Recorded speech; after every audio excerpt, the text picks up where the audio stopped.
not losing yourself in motherhood, in womanhood, still keeping intact who you are as a person while also juggling the roles that you have at home and at work is probably the most discussed topic that I have had with my previous clients when I was in private practice talking to moms with young kids, to women who were trying to really grab a hold of who am I now and how do I not allow myself to fade in the background and turn into this person that I no longer recognize. And as I was creating products for Very Common and just kind of thinking through the concepts of um, tools that will help alleviate this problem or at least make it easier to not get lost in motherhood and in modern day womanhood, um, I kept drawing myself to this part of we, yes, are more than the roles that we occupy for other people. But also, we can't just keep our eyes off of the other things that are happening in our life because they are real and they do exist. So, I just want us to have a conversation today about what it means to plan for all of these roles, to keep our eyes on all of these roles, but also how it impacts who we are as a person, not just for today, but in the future. Hello, and welcome back to the Very Common channel. If you are new here, my name is Chastity. I am a licensed therapist and the founder of Very Common, where we help you plan the day but be the woman, whatever that be looks like to you. And whatever it means for you to plan the day, we have resources to help you be able to juggle and manage and balance all the things between who you are as a person and all the roles that you carry while doing it intentionally. That's our favorite part around here. So a few years ago, I was talking with this mom and she was telling me about how no matter how hard she tries to wake up early, to do the workouts, to get dressed like she used to, try to be as present as she can for her kiddos, and also try to have a little bit of energy left over for her husband, and then also stay connected to her friends and take her vitamins and do all the things. It feels like she was falling short. And as we began to talk more and more about her day to day, her in and out, there wasn't a lot of space or margin for her. Yes, she could tell me rebuttal, the kids have this going on, and we have this family member coming on, and at work I have this, and this project went well, but what about you? And then we started talking about, okay, we can do more of those things, but we also can't forget the other things that are connected to you, those relationships, the work, and the kids and all of that. I'm going to share with you today some of the ideas that I shared with her of how to integrate what you have going personally, what you have going on with your relationships, and then things that are happening at home, just like the management of what it takes to have a functional home while also trying to show up at work and be the best we can there. The first thing is being able to have all of these roles visible. We do not just need to blend, okay, I have home and I have work. Because when we look into these categories, there's all these subcategories, right? Home. Okay, what does that mean? Does that just mean the kids? Does that just mean the meal planning? Does that just mean the financial planning? I think not, right? When you say work, is that just your career? Are we talking about other goals that you have that perhaps don't make you money or make you a little less money than your full-time job makes you, right?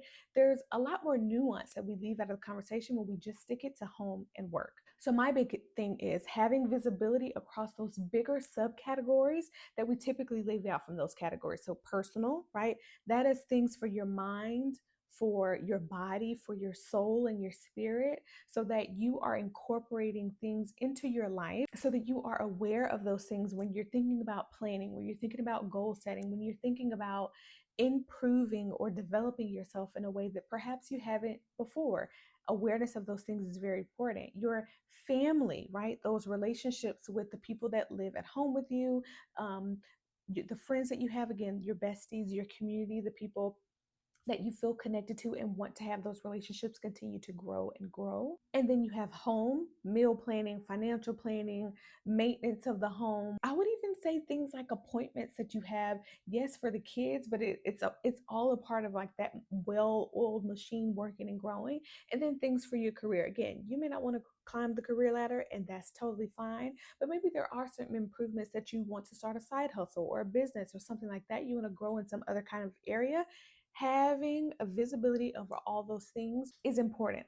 Now, maybe not all at once, but at least having a visibility on them to be like, this is where I want to see my future in these categories, I think is super helpful. Now, how often should you have this visibility? I would say at least once a month. Sometimes we, make plans at the beginning of the year and we forget about what we said. And then we look up at the end of the year, we're like, I didn't do anything of what I said I was going to do. It's because we never go back to check. So on a monthly basis, checking off, okay, I have these different subcategories. This is the one that I'm focusing on this month. And creating those routines of focus around those goals is something that we advocate for here at Very Common, and have integrated that into our monthly deluxe planner insert so that you have your eyes on it, but not just your eyes, your intentions, and therefore your plans. So that's the zoomed out perspective. Let's zoom in a little bit on a day-to-day cadence. Again, visibility here is still very important. So having a to-do list that allows you to see these different categories that you are working towards or may have priorities for, because once you start blending things can get lost. But if you have categories that are subcategories of these things that I just called out, it's easier for you to look at that list and be like, oh, that's right. I need to get some curtains from upstairs. Oh my goodness, we need to call the financial planner back from our meeting that we had a couple months ago. Oh my goodness, I need to meal plan, because you see it in this kind of subcategory way that calls it out fairly quickly for you. So that happens on a day to day basis, and you're able to check in with yourself. How am I feeling? Am I still on track? Am I not? How can I get back on track? What support do I need?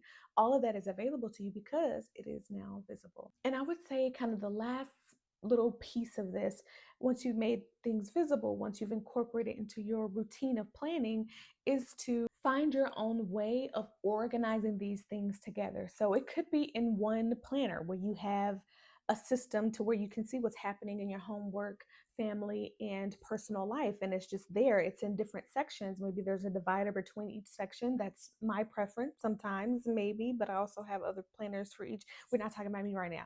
You can have one planner and see it all in one place, or you can have one planner per category, meaning you have a personal planner where you're journaling and you're that the purpose of that planner is to keep you in line with your personal goals. You can have one for your home where you're like, okay, these are the appointments, these are, when the bills are due, these are the meal plannings, etc. You can have another one, so on and so forth. You kind of get the picture there. I'm not here to tell you which one works better, but I am here to encourage you to find a system that works for you. All in all, being able to integrate the roles that you carry without losing yourself is the key here. Making it visible to all the things that you have going on, not just forsaking one thing for the other, saying we're all a part of a choir here, we're all singing together.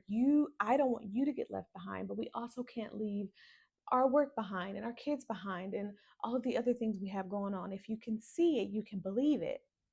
At least that's what the gurus tell us, right? But if you can see it and you have this expectation that you can plan for it and implement it, I think that makes for a more mentally sound you that is not left behind in the trenches. You're able to see how you are contributing to yourself while also contributing to the relationships and the people and the things around you. I hope this little chat today about how to organize all of these different categories in your life was helpful to you. All of our inserts are geared towards helping not just one aspect of your life, or not even just two aspects of your life be seen and visible and important to you, but all of them. So if you need tools and resources, going to verycommon.com, VARY common.com, you can find between the monthly, the weekly, and the daily deluxe planners that may help you integrate this into your life. And I cannot wait to see you incorporate this and integrate this into your planning system. What questions do you have for us when it comes to not getting lost in motherhood and womanhood? We would love to help you be able to answer those questions and maybe even direct you to some tools and resources that we have that can help you combat it. Today has been really fun chatting with you, and I hope to see you in the next one.